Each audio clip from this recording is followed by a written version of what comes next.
U-turn केलेला आहे. मी आरोपच केला नाही बुवा असं म्हणणं आहे त्यांचं. तुमच्यावर आरोप केलाच नाही बुवा. तोंड अशी ज्यावेळेस पडतं ते त्यावेळेस नेहमी युटर्न घेतात नेहमीच त्यांचं असं. पण आता पुढे काय काय होतं बघू. मी आता काही बोलत नाही सध्या. पुढे काय काय होतं बघा. पण त्यांनी युटर्न केलेलं आहे भाऊ. आता बोलणे की मी असं बोललोच नाही, मी असं आरोपच केलेला नाही.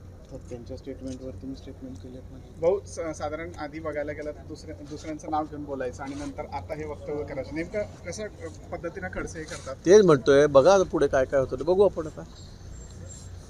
ते काही बोलत नाही आता सध्या जास्त. बघू आता काय काय होतं पुढे. कधीपर्यंत भाऊ? आता बघू ना त्यांनी आरोप केले तेवढे गंभीर. तर बघू ना काय काय.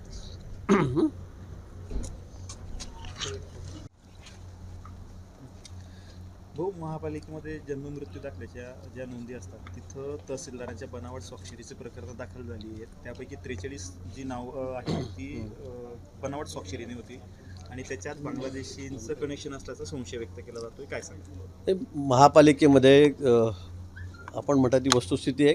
कागदपत्रांची थोडी चौकशी सुरू असताना त्यात जवळपास 43 म्हणजे प्रथमदर्शी अजून 43च आहेत. तर ती नावं म्हणजे त्यात बनावट सह्या आढळून आलेल्या आहेत आणि ते तपासणी केली असता 50 होत्या, त्यातले 7 जिनेन आहेत. पण तपासणी करताना 43 जी नावं आहेत, 43 जे असे लोक आहेत की ते सगळे बनावट आहेत.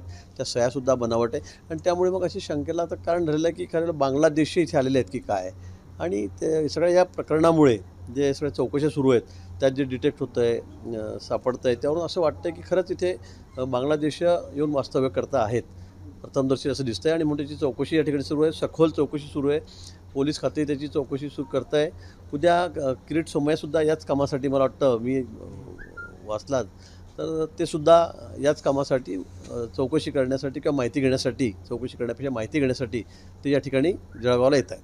पोलिसांनी मात्र नकार दिलेला आहे. बांगलादेशशी काही संबंध नाही असं पोलिसांनी. मला वाटतं असं डाऊट आहे. आणि महापालिकेचे जे कागदपत्र ज्यावेळेला तपासले अधिकाऱ्यांनी त्यावेळेला ते सगळ्या बनावट सह्या आहेत. मग या बनावट सह्या कुणाच्या आहेत, कोण लोक आहेत हे, या संदर्भामध्ये अजून चौकशी सुरू आहे.